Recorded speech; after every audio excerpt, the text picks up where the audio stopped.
ये बात 18th century की है। नए नए रईस बने ब्रिटिशर्स ने भारतीय नवाबों की नकल करनी शुरू कर दी। खुद को रिच दिखाने के लिए उन्होंने बहुत सारे नौकर रख लिए जो हर ब्रिटिश ऑफिसर को वीवीआईपी ट्रीटमेंट देते थे। 1770 के डेकेड में एक ब्रिटिश ऑफिसर के रूटीन के बारे में विलियम मैकिंटोश लिखते हैं कि करीब 7 बजे एक नौकर उनका गेट खोलता, 8 बजे जमादार कमरे में आता। जैसे ही साहब बेड से उतरते वहां सिर झुकाकर 3 बार सलाम करने वालों की लाइन लग जाती। करीब आधे घंटे बाद नौकर ही उन्हें फ्रेश कोट, ब्रीचेस और स्टॉकिंग्स पहनाते। फिर नाई आकर उनकी मसाज करता। साहब ब्रेकफास्ट करने आते तो एक नौकर उन्हें वेस्ट कोट पहनाता और दूसरा उनके लिए टी और टोस्ट सर्व करता। रात को साहब जब बेडरूम में जाते तो उनके एंटरटेनमेंट के लिए महिलाएं भेजी जाती जो रात भर उनके साथ रहती थीं। ब्रिटिशर्स के नाज नखरे इतने थे कि उनके नाखून काटने और कान साफ करने का काम भी नौकर ही करते थे, जबकि सैलरी के नाम पर कुक को 5 रुपए, सफाई वाले को 3 रुपए और मेड को महज 2 रुपए महीना मिलता था। सर्वेंट्स की ये सैलरी खुद रॉबर्ट क्लाइव ने फिक्स की थी, वो भी पूरे 100 सालों के लिए, और ये फरमान जारी किया था कि अगर कोई इससे ज्यादा सैलरी अपने सर्वेंट्स को देगा तो गवर्नमेंट उसके खिलाफ एक्शन लेगी। दोस्तों, ब्रिटिशर्स के ये सर्वेंट भारतीय थे जो अपनी मर्जी से नौकरी तक नहीं छोड़ सकते थे। ऊपर से अगर इनकी बहन बेटियां अंग्रेजों को पसंद आ जाती तो उन्हें भी दांव पर लगाना पड़ता था। लेकिन ये तो ब्रिटिशर्स की क्रूरता की छोटी सी कहानी है। हकीकत में उस दौर में भारतीयों पर कितने जुल्म होते थे, इस बारे में जब आप सुनेंगे तो आपके रोंगटे खड़े हो जाएंगे। शुक्र मनाइए कि आज हम आजाद हैं, मगर अफसोस कि हम मेंटली ब्रिटिश कल्चर के गुलाम हैं। तभी तो हमारी सोसाइटी में इंग्लिश बोलने वालों को ज्यादा वैल्यू मिलती है। लोगों का ड्रीम होता है लंदन जाकर सेटल होना, लेकिन इन लंदन वालों ने, या कहें कि इन ब्रिटिशर्स ने हमारे साथ क्या किया, कितने जुल्म ढाए, इसकी कहानी आज मैं आपको सुनाऊंगी। लेकिन उससे पहले आपको बता दूं कि हाल ही में हमने आपके लिए पॉडकास्ट सीरीज और मेंबरशिप प्रोग्राम दोनों शुरू किए हैं। पॉडकास्ट में आपके लिए हम ला रहे हैं ओरिजिनल कहानियां और मेंबरशिप प्रोग्राम में होंगे छोटे छोटे अनसुने किस्से। इन किस्सों को सुनने के लिए आप ज्वाइन बटन पर क्लिक करके हमारे खास मेंबर बन सकते हैं। टॉपिक पर वापस आते हैं और सुनाते हैं आपको 350 साल की भारत की गुलामी की दास्तान।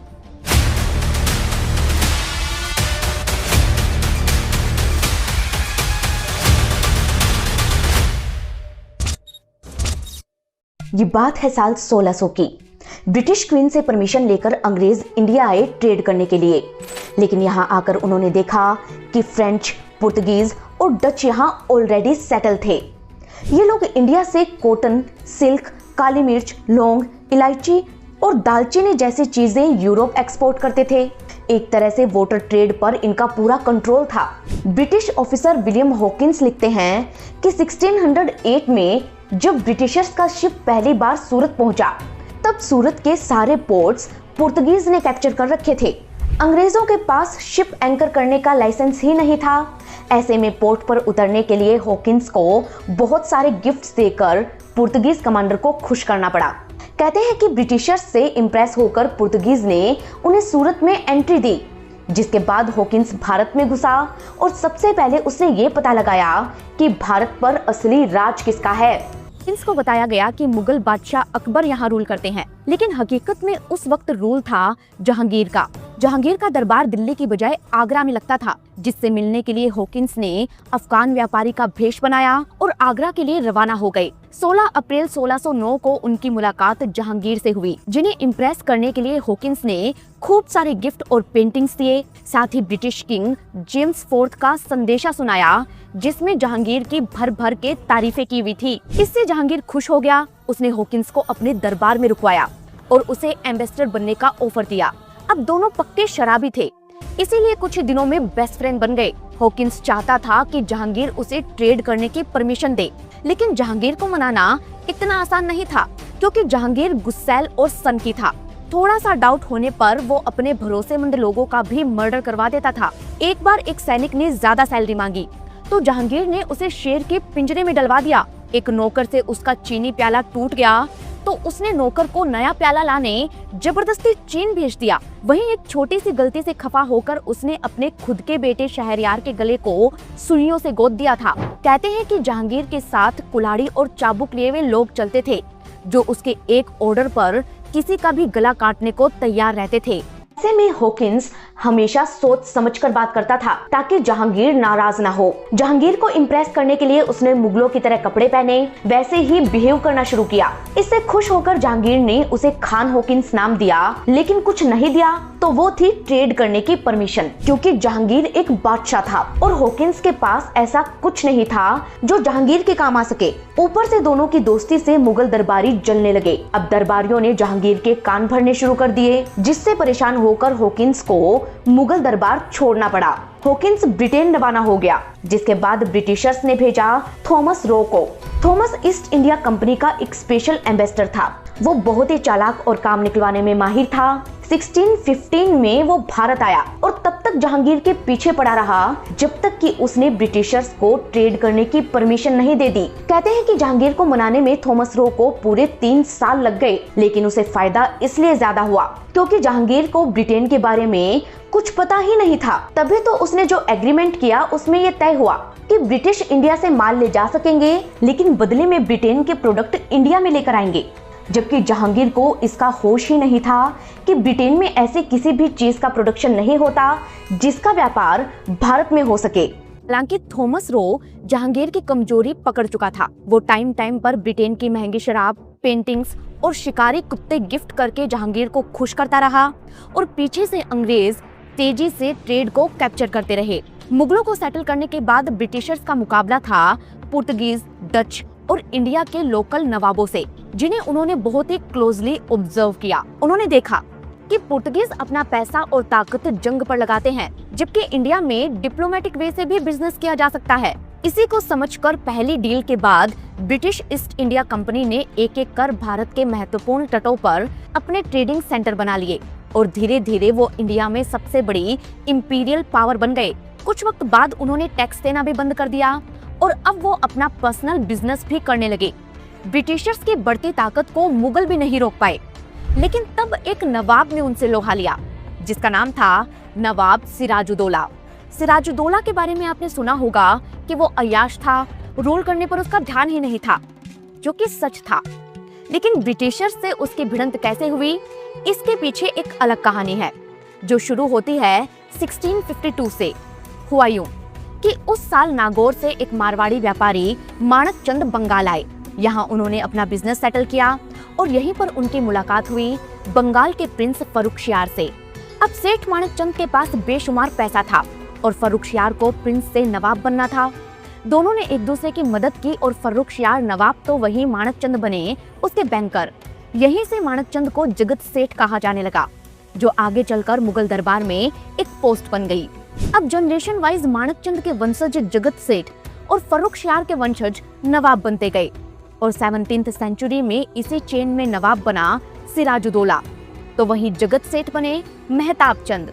कहते हैं कि अब तक बंगाल दरबार में नवाबों और जगत सेठ की अच्छी बनती आ रही थी, लेकिन सिराजुद्दौला में अलग ही अकड़ थी। उसने मेहताब चंद से 3 करोड़ रुपए का ट्रिब्यूट मांगा और जब मेहताब चंद नहीं दे पाए तो भरे दरबार में उन पर हाथ उठा दिया, जिससे खफा होकर मेहताब चंद पहुंचे रॉबर्ट क्लाइव के पास। क्लाइव को ब्रिटिश एम्पायर का फाउंडर कहा जाता था। चेन्नई यानी कि उस दौर का मद्रास उसका गढ़ था। वहां आकर कोलकाता पर अटैक करने के लिए मेहताब चंद ने उसे 10 मिलियन रुपए ऑफर किए, जिसके बाद क्लाइव ने दिमाग लगाया और सबसे पहले नवाब के सेनापति मीर जाफर को खरीदा।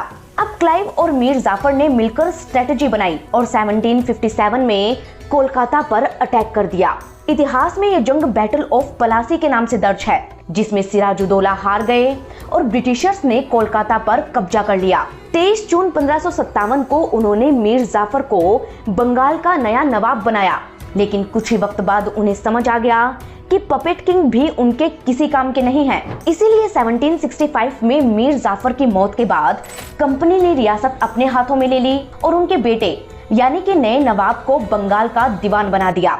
इसके लिए अंग्रेजों ने एक स्पेशल पोस्ट बनाई, जिसका नाम रखा गया कंपनी बहादुर।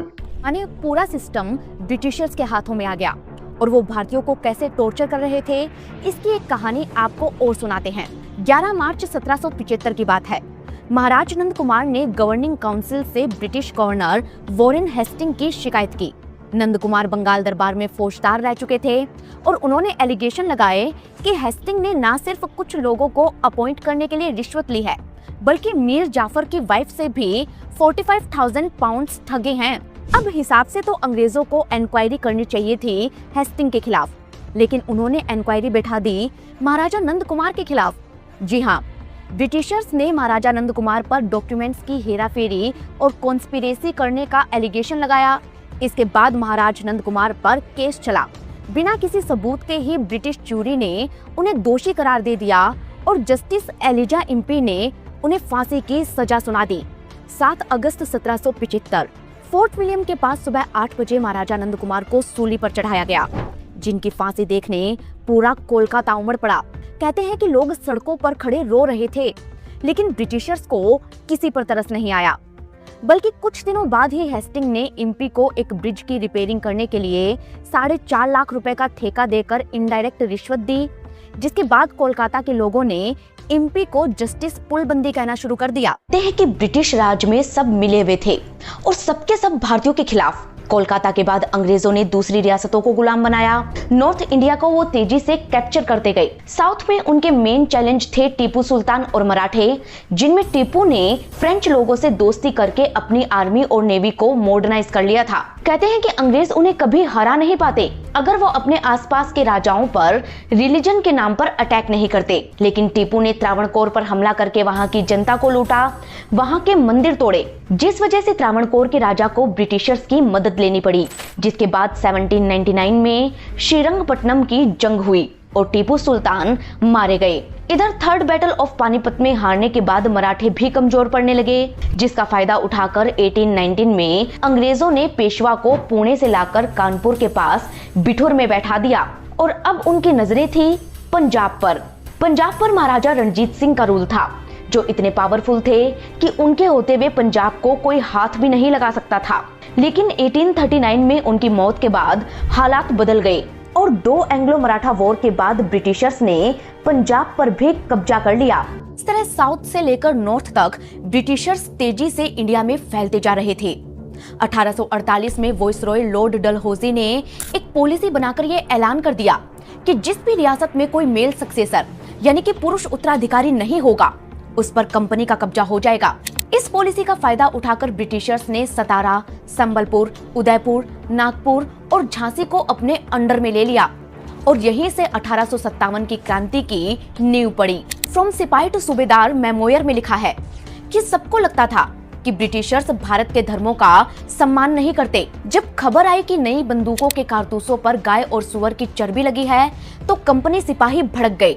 उन्होंने रिवोल्ट किया, जिसे दबाने के लिए मंगल पांडे को फांसी दे दी गई। इसी वजह से उठी चिंगारी ने झांसी, अवध, दिल्ली और बिहार में क्रांति को हवा दी। रानी लक्ष्मीबाई, बहादुर शाह जफर, नाना साहिब ने मिलकर एक साथ अंग्रेजों के खिलाफ बगावत कर दी। तब ब्रिटिशर्स को लंदन से आर्मी बुलानी पड़ी और उन्हें पूरे 2 साल लग गए इस क्रांति को दबाने में। लेकिन फिर उन्होंने भारतीयों से ऐसा बदला लिया कि वो भूलकर भी अंग्रेजों के खिलाफ खड़े ना हो पाए। 1 साल तक हर ब्रिटिश ऑफिसर को ये छूट मिली कि वो शक के बिना पर किसी को भी फांसी दे सकते हैं, गोली मार सकते हैं या जेल में डाल सकते हैं। गुस्साए ब्रिटिशर्स रातों रात लोगों का कत्लेआम करवाते, शहर के शहर जला देते, जिस पर शक होता उसे गरम सरियों से दाग देते या उसके प्राइवेट पार्ट्स पर लाल मिर्ची पाउडर डालकर उसे खूब तड़पाते। टाइम्स के रिपोर्टर विलियम रसेल 23 फरवरी 1859 की अपनी एक डायरी में खुद लिखते हैं कि लोगों को बिना किसी भेदभाव के जान से मारा गया। 2 दिनों के अंदर सड़कों के किनारे ही 42 लोगों को फांसी दे दी गई। गांव के गांव बिना किसी कारण जला दिए गए।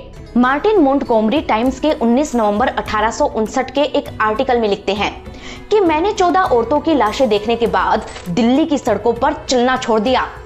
उनके अपने पतियों ने ही इस डर से उनके गले काट डाले थे कि कहीं वो अंग्रेज सैनिकों के हाथों में ना पड़ जाएं। कहते हैं कि ब्रिटिशर्स के इन्हीं अत्याचारों के खिलाफ दिसंबर 1885 में रिटायर्ड ब्रिटिश अधिकारी A.O. ह्यूम ने इंडियन नेशनल कांग्रेस बनाई। हालांकि A.O. ह्यूम का फोकस इंडिया की फ्रीडम नहीं बल्कि ब्रिटिश सिस्टम में इंडियन का पार्टिसिपेशन बढ़ाना था। लेकिन यही कांग्रेस आगे जाकर भारत की आजादी की लड़ाई लड़ेगी, ये वो भी नहीं जानते थे। खैर, कांग्रेस के साथ ही प्रार्थना समाज, ब्रह्म समाज और आर्य समाज भी बने, जिन्होंने इंडियन सोसाइटी में फैले इविल कस्टम या कहें कि कुप्रथाओं का विरोध किया। इनमें सबसे भयानक थी सती प्रथा, जिसे खत्म किया राजा राम मोहन राय ने। लेकिन कुछ लोग इसका क्रेडिट भी ब्रिटिशर्स को देते हैं, क्योंकि उन्हें ये पता ही नहीं कि ब्रिटिशर्स भारतीय लड़कियों के साथ करते क्या थे। तो चलिए इसके बारे में आज मैं आपको बताती हूँ। दोस्तों, खुद एमजे अकबर लिखते हैं कि इंडिया में रहने वाले ब्रिटिश ऑफिसर हर 2 साल में एक बार इंग्लैंड जाते थे, जहां रहने के लिए उन्हें 6 महीने की छुट्टी मिलती थी। अब इनमें भी लेवल होते थे। लो रैंक वाले ऑफिसर को हर 5 साल में एक बार घर जाने को मिलता था, और उससे भी लो लेवल वाले सोल्जर्स को इससे भी ज्यादा समय का इंतजार करना पड़ता था। अब इतने लंबे टाइम पीरियड में ये अंग्रेज अपने पर्सनल प्लेजर के लिए भारत की लड़कियों को रखैल बनाकर रखते थे। जी हाँ, नासिक के पास इनका कैंप था, जहाँ से ये लोग शिप बोर्ड करते थे। कहते हैं कि उस कैंप तक ये इन लड़कियों को लाते अपने साथ, लेकिन जिस दिन इंग्लैंड रवाना होते उस दिन पीछे मुड़कर भी नहीं देखते। वो इंडियन लड़कियों से सिर्फ और सिर्फ सेक्सुअल प्लेजर लेते, लेकिन शादी करते इंग्लैंड की गोरी मेम से। इसीलिए जब ये रवाना होते तो वो बेबस लड़कियां और उनके माँ बाप रोते रोते अंग्रेजों को जहाज डूबने की बद्दुआएं तक दे देते थे। इतना ही नहीं, ब्रिटिशर्स जिन महिलाओं को सती होने से बचाते थे, उनसे भी सेक्सुअल अफेयर लेते थे। कोलकाता के संस्थापक जॉब चार्नोक ने एक महिला को सती होते हुए देखा। महिला काफी खूबसूरत थी, इसलिए उन्होंने सती होने से उसे बचाया और अपने घर ले आए। दोनों कई सालों तक साथ रहे। चार्नोक ने उससे बच्चे पैदा किए, लेकिन शादी कभी नहीं की।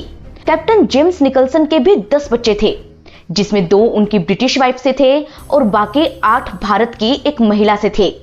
हालांकि इस तरह के जो एंग्लो इंडियन बच्चे पैदा होते, उन्हें ब्रिटिश आर्मी में शामिल होने पर रोक थी। यानी कि ब्रिटिशर्स सिर्फ भारत की महिलाओं से प्लेजर लेते थे, ना वो उनसे शादी करते, ना ही उन्हें वाइफ का दर्जा देते, ना उनके बच्चों को एक्सेप्ट करते, और जब इंग्लैंड जाते तो उनके तरफ मुड़कर भी नहीं देखते। इधर हर तरफ से दबे कुचले भारतीय कोई एक्शन ले पाते।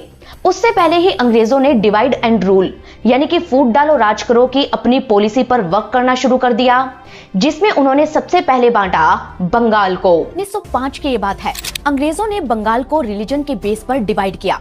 जब लॉर्ड कर्जन ने ये फैसला लिया तो बंगाल भड़क उठा। ये पहली बार था जब पूना, मद्रास और बॉम्बे तक में लोग ब्रिटिशर्स के खिलाफ एकजुट हो गए। इसी दौर में एक क्रांति की आग फैली, जिसमें गुरु रविंद्रनाथ टैगोर ने राष्ट्रगीत वंदे मातरम बनाया। इंग्लिश स्टडीज को टक्कर देने के लिए मदन मोहन मालवीय ने बनारस हिंदू यूनिवर्सिटी बनाई। उन सालों में अंग्रेजों का इतना विरोध हुआ कि उन्हें बंगाल को फिर से एक करना पड़ा, जिसके पहले हुआ था कांग्रेस का बंटवारा। दोस्तों, इनमें एक था नरम दल और दूसरा था गरम दल। इस तरह 1900 के पूरे डेकेड में हर साल कुछ न कुछ होता रहा। 1905 में बंगाल का पार्टीशन, 1906 में मुस्लिम लीग का फॉर्मेशन, 1907 में कांग्रेस 2 धड़ों में बंटी और 1911 में बंगाल का रीयूनियन। इसी साल लॉर्ड हार्डिंग्स देश की राजधानी को कोलकाता से उठाकर दिल्ली ले गए, और अब दिल्ली की पॉलिटिक्स में आने वाला था एक बहुत बड़ा टर्निंग पॉइंट, क्योंकि 1915 में एक शख्स साउथ अफ्रीका से इंडिया आने वाला था, जिसका नाम था मोहनदास करमचंद गांधी। महात्मा गांधी साउथ अफ्रीका में एंटी रेसिज्म मूवमेंट कर चुके थे। इंडिया आकर उन्होंने पूरे देश का दौरा किया और फिर शुरू किए सत्याग्रह। 1919 में रोलेट एक्ट के खिलाफ भी उन्होंने सत्याग्रह किया, जिसे कुचलने के लिए अंग्रेजों ने बैसाखी के दिन जलियांवाला बाग में गोलियां चलवा दी। इस हत्याकांड में हजारों लोग मारे गए, जिसके बाद आजादी के आंदोलन और तेज हो गए। भगत सिंह, चंद्रशेखर आजाद और सुखदेव जैसे क्रांतिकारियों ने देश की आजादी के लिए कुर्बानी दी। वहीं 1930 में महात्मा गांधी ने सविनय अवज्ञा आंदोलन चलाकर अंग्रेज शासन की जड़ों को कमजोर कर दिया। हालांकि ये सब पॉलिटिकल लेवल पर हो रहा था। असल में उस वक्त एक आम भारतीय के क्या हाल थे, इसकी कहानी सुनेंगे तो आप समझ जाएंगे कि भारत में ज्यादातर लोगों के पूर्वज गरीब क्यों थे। क्योंकि इतिहास बताता है कि उस दौर में अंग्रेजों ने भारतीयों के लिए 2 जून की रोटी तक मिलना मुश्किल कर दिया था। अब वो कैसे? तो हुआ यूं कि तब भारत में अकाल बहुत पड़ते थे। 1770 से लेकर 1915 के बीच इंडिया ने 22 बड़े ड्राउट देखे, जिनमें सबसे पहला था बंगाल फेमिनिन 1769। उस साल बंगाल में बहुत कम बारिश हुई, लोगों के घरों में अनाज नहीं बचा। जॉन की अपनी book the honourable company a history of the English east India company में लिखते हैं कि 1770 के पूरे साल में लोग मरते चले गए उन्होंने अपने जानवर और औजार बेच दिए, वो बोए जाने वाले बीज तक खा गए। कुछ लोगों ने अपने बच्चे बेच डाले, तो कुछ पेड़ और घास खा रहे थे। सड़कों पर लोग मर रहे थे, लाशों का अंबार लग गया था। लेकिन ब्रिटिशर्स क्या कर रहे थे? ब्रिटिशर्स मरते हुए लोगों से ही टैक्स वसूल कर रहे थे। बंगाल के गवर्नर वॉरेन हेस्टिंग ने 3 नवंबर 1772 को कोर्ट ऑफ डायरेक्टर्स को एक रिपोर्ट में लिखा कि पूरे स्टेट में 1/3 लोग मर गए हैं, खेती कम हो गई है। फिर भी 1768 से ज्यादा टैक्स 1771 में मिला है, क्योंकि हमने टैक्स कलेक्शन के लिए हर तरह के हथकंडे अपनाए हैं। हेस्टिंग ने खुद कबूल किया कि उन्होंने अकाल में मरते हुए लोगों तक से टैक्स वसूल किया था। लेकिन हद तो तब हो गई जब अंग्रेजों ने बंगाल में जानबूझकर अकाल ला दिया। अब वो कैसे? तो इसकी स्टोरी शुरू होती है वर्ल्ड वॉर सेकंड से। कहते हैं कि इस जंग में ब्रिटिश आर्मी और ब्रिटेन के लोगों के लिए खाना कम ना पड़ जाए, इसलिए British prime minister Winston Churchill ने बंगाल का सारा अनाज ब्रिटेन में मंगवा लिया, जिससे बंगाल में अकाल पड़ गया। हालात ये हो गए कि लोगों को सांप तक मारकर खाने पड़े। जिंदा लोग भूख के मारे इतने कमजोर हो गए कि उन्हें गिद्धों ने लोच लिया। इसके बाद क्या हुआ? कैसे दुनिया को ब्रिटेन की सच्चाई पता चली? कैसे इस अकाल ने बंगाल की 1/3 आबादी को खत्म कर दिया? इसकी दर्दनाक कहानी हम आपको पहले ही सुना चुके हैं। इतिहास बताता है कि राजस्थान का 56वां अकाल हो या 1943 का बंगाल का अकाल, अंग्रेजों के दौर में भारत के हालात ऐसे थे कि किसी को सांगरी के बदले पत्नी का सौदा करना पड़ा, तो किसी ने अपने बच्चों तक को हुगली नदी में फेंक दिया। लेकिन दुनिया भर में ग्रेट बनने वाले ग्रेट ब्रिटेन के ऑफिसर्स ने इन हालातों में भी हम भारतीयों को टॉर्चर किया और टैक्स वसूला। वो तो भारत को भी छोड़कर नहीं जाते अगर विश्व युद्ध ना हुए होते। 1945 में हुए सेकेंड वर्ल्ड वॉर ने ब्रिटेन की कमर तोड़ दी, जिसके बाद अंग्रेजों को समझ आ गया कि अब उन्हें भारत छोड़ देना चाहिए। 1947 में वो वापस चले गए, लेकिन जाते जाते भी एक झोल कर गए। ये झोल था भारत का बंटवारा, क्योंकि जिस देश के बारे में उन्हें कुछ पता ही नहीं था, जल्दबाजी में उसका बंटवारा कर अंग्रेजों ने हिंदुस्तान और पाकिस्तान बना दिए। इस बंटवारे में 20 लाख लोग मारे गए, 14 लाख लोगों को अपने घर छोड़ने पड़े। अमीरी में जीने वाले लोग रातों रात सड़क पर आ गए और कितनों को ही अपने परिवार से बिछोड़ना पड़ा। यहीं से वर्ल्ड मैप पर इंडिया और पाकिस्तान 2 देश बन गए। लेकिन हिंदू और मुस्लिमों के बीच अंग्रेजों ने जो नफरत का बीज बोया था, उसका असर इन दोनों देशों की नींव में ही छूट गया। अगर यह बंटवारा ना होता तो हो सकता था कि भारत वर्ल्ड सुपर पावर होता, हमारी इकोनॉमी सबसे आगे होती, क्योंकि तब ना आतंकवाद की समस्या होती और ना ही कश्मीर जैसा कोई मुद्दा रहता। लेकिन ब्रिटिशर्स ने ऐसा होने नहीं दिया। ब्रिटिश पीएम विंस्टन चर्चिल को तो ये तक नहीं लगता था कि as a country India survive भी कर पाएगा। लेकिन भारत का नसीब अच्छा था कि उसे एक से एक प्रोग्रेसिव प्राइम मिनिस्टर मिलते गए, जिन्होंने ना सिर्फ भारत की इकोनॉमी को टॉप पोजीशन पर पहुंचाया, बल्कि इतना एडवांस बनाया कि आज भारत चाइना तक को टक्कर देता है। वहीं पाकिस्तान का क्या? पाकिस्तान पॉलिटिक्स, आर्मी, आईएसआई और टेररिज्म के भंवर जाल में फंस चुका है। आज वो भारत को अपना दुश्मन मानता है, लेकिन इतिहास कहता है कि पाकिस्तान ही नहीं बल्कि भारत के भी असल दुश्मन अंग्रेज थे। हमारी आज की यूथ को ये पता ही नहीं है कि कैसे अंग्रेजों ने हिंदू मुस्लिमों में फूट पड़वाई थी, कैसे उन्होंने हमें बांटकर राज किया था। ब्रिटिशर्स इंडिया में आए सिर्फ बिजनेस करने के लिए थे, लेकिन जब उन्हें रूल करने का मौका मिला तो सोने की चिड़िया कहे जाने वाले हमारे देश को उन्होंने इतना बेरहमी से लूटा कि हमारा देश एक गरीब देश बन गया। इतिहास बताता है कि उस दौर का भारत आज के भारत से करीब करीब डबल था। बांग्लादेश, पाकिस्तान और म्यांमार भी इंडिया में आते थे, लेकिन आज ये एरिया भी भारत खो चुका है और वजह है ब्रिटिशर्स। आज हमारे नेता ब्रिटेन जाकर ब्रिटिश लोगों से माफी की डिमांड कर सकते हैं और करते हैं, लेकिन समझ ये नहीं आता कि किस किस जुर्म के लिए अंग्रेजों को माफी दी जाए। उन्होंने भारत की औरतों, बच्चों, जमीन, पानी, खाना, यहाँ तक कि जर्रे जर्रे पर जुल्म ढाए हैं और जाते जाते वो बंटवारे का दर्द देकर गए। सो अलग आज भी आपके घरों में ऐसे लोग मिल जाएंगे जो गुलामी से जुड़े या बंटवारे से जुड़े किस्से सुनाते होंगे। चलिए एक छोटा सा किस्सा मैं आपको सुनाती हूँ जो मैंने अपने घर में सुना है। दरअसल मेरी एक आंटी बताती थी कि बचपन में उनकी फैमिली का चिटगांव में बहुत बड़ा बिजनेस था। जी हाँ, वही चिटगांव जो आज बांग्लादेश में है। उस वक्त चिटगांव भारत में था, भारतीय वहां पर ट्रेड करते थे। उनका परिवार भी सिल्वर यानी कि चांदी के बिजनेस में था और बेहद रसूखदार फैमिली थी उनकी। लेकिन 1947 में जब बंटवारा हुआ तो सब कुछ छोड़कर उन्हें रातों रात भारत आना पड़ा। ऐशो आराम में जीने वाला उनका परिवार रिफ्यूजी बन गया। वो खाली हाथ भारत आए थे। वो बताती हैं कि किस तरह से उनके परिवार को दर दर की ठोकरें खानी पड़ी। गंगानगर के रिफ्यूजी कैंप में वो रहे और फिर खुद को स्क्रैच से बिल्ड किया। दोस्तों, आप लोगों के भी ऐसे बहुत से जानकार होंगे जिन्हें बंटवारे के वक्त बहुत कुछ खोना पड़ा। इन लोगों की कहानियां आप हमारे व्यूअर्स के लिए कमेंट सेक्शन में लिख सकते हैं। साथ ही आप हमें ये बताना ना भूलें कि आप हमें कहां से देख रहे हैं और ये कहानी आपको कैसी लगी। दोस्तों, हम मिलेंगे आपको किसी नई कहानी के साथ। तब तक के लिए जय हिंद, जय भारत।